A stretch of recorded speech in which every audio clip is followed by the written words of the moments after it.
शालिनी उबलीकर और मेरे चैनल में आप सबका बहुत बहुत स्वागत है।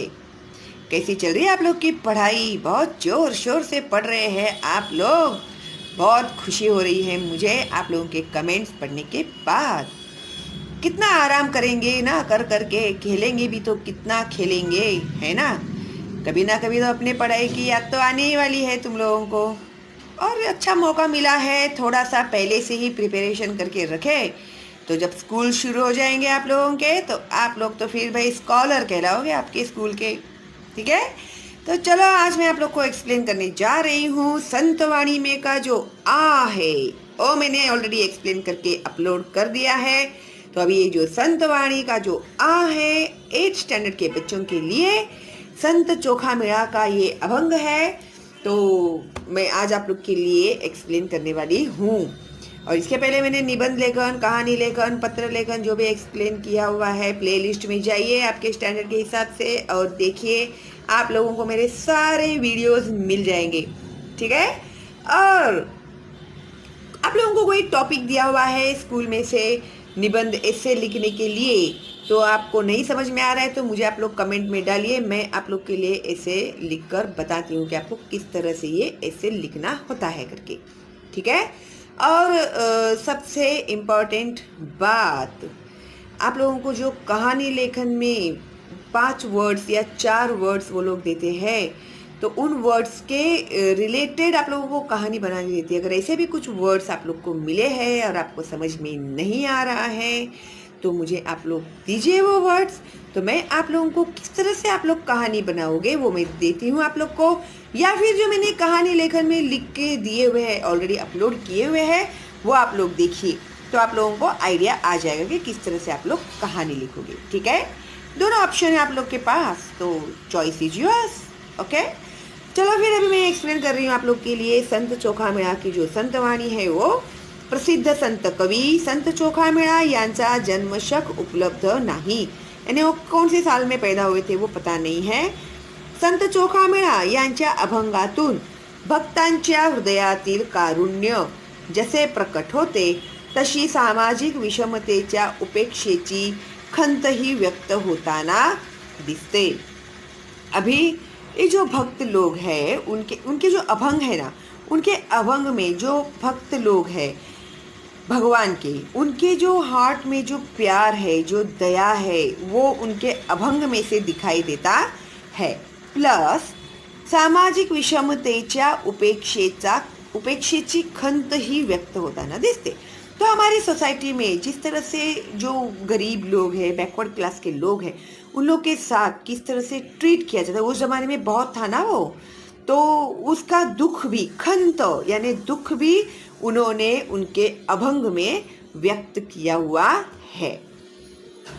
भागवत धर्माचे सार त्यांच्या व्यक्तित्वात, त्यांच्या कृती उक्तीत अनुभवायला मिळते। भागवत धर्माचे सार उनके पर्सनालिटी में, उनके बिहेवियर में, उनके जो लिखान है उसमें दिखाई देते हैं। भागवत धर्म यानी क्या, जो भगवत गीता के रिलेटेड जो भी उन्होंने पढ़ा है, लिखा है वो। ठीक है, ऐका वाचा म्हणा, चंदनाच्या संगे बोरिया बाभळी, हेकळी टाकळी चंदनाची, चंदनाच्या संगे बोरिया बाभळी, यानी एक चंदन का पेड़ है और उसके साथ में बोर और बाबरी, ये जो कांटे के जो पेड़ होते हैं ना, जिसका कोई वैल्यू नहीं होता है, चंदन के कंपैरिजन किया जाए तो बोर और बाबरी के जो पेड़ का है ना कुछ भी वैल्यू नहीं होता।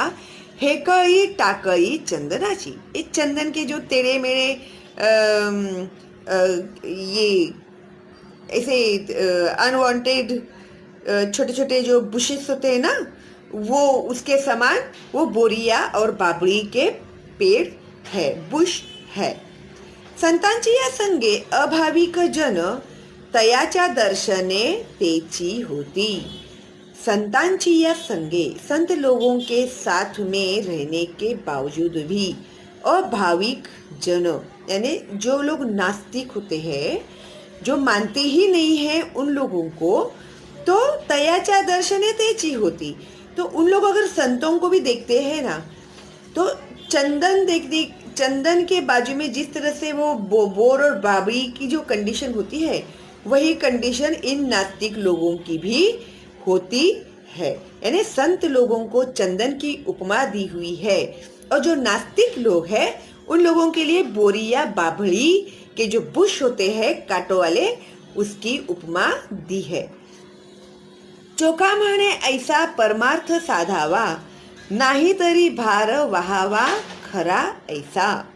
अभी चोखा क्या बोलते हैं? संतों का दर्शन लेके परमार्थ साधावा यानी जीवन सफल करना चाहिए।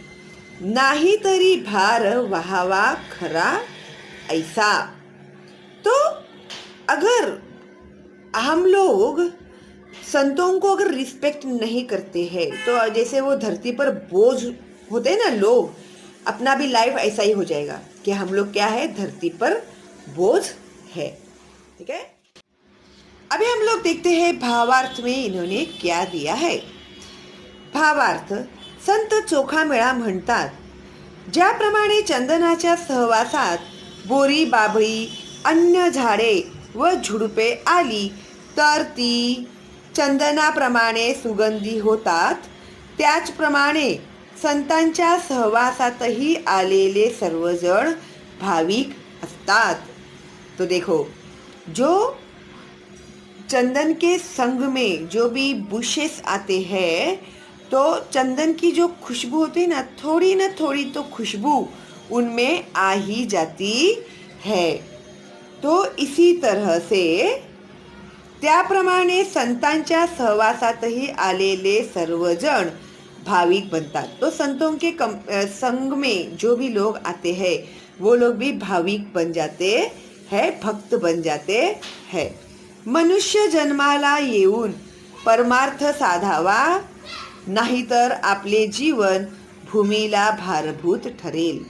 तो अगर हम लोगों ने इंसान का जन्म लिया हुआ है तो उसे हम लोग को सार्थक करना चाहिए, उसको सफल करना चाहिए, वरना हम लोगों का जो लाइफ हो जाएगा वो धरती पे बोझ के जैसे ही हो जाएगा। ठीक है, देखो कितना अच्छा मैसेज उन्होंने हमें इन अभंग में से दिया हुआ है। तो इस तरह से ये जो अपना अभंग है वो कंप्लीट हो गया है।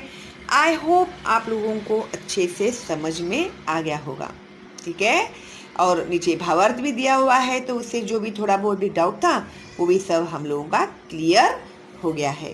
ओके, चलो फिर अभी आप लोग लग जाओ पढ़ाई करने के लिए। Stay home, stay safe, all the best and bye bye.